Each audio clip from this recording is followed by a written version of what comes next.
ورحمة وبركاته. Аллага чексиз мактоолор болсун. Баарыбызды ушу көргөзүп, сүйлөттүрүп, канча деген мүмкүнчүлүк бергенде.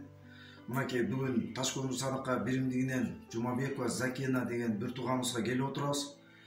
Жакында эле үйү күйүп, азыр учурда ооруканада жатат. Ушул жерге келип 10 000 сомдой жардам берип келип отурабыз. Ушул салым кошкон бир туугандарга, четте жүргөн бир туугандарга Аллах ыраазы болгон болсун. Үй бүлөңүздөргө эки дүйнө бактылык берсин. Оорубаңыздар, барлык кырсык балелерден Аллахым өзү сактаган болсун.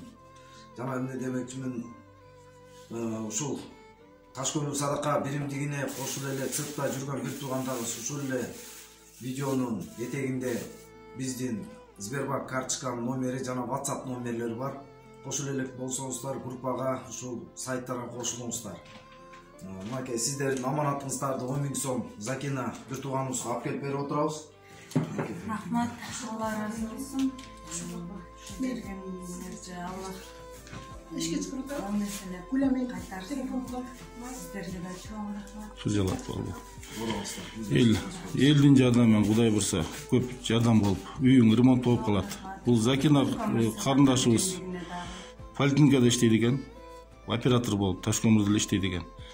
Кыжалат болбу? Үй өзүнүкү эмес бирок. Ооба, квартирант болуп турчу экен. Азыр эми ремонттагы кылышка аракет кылышып. Алла разы болсун. Рахмат.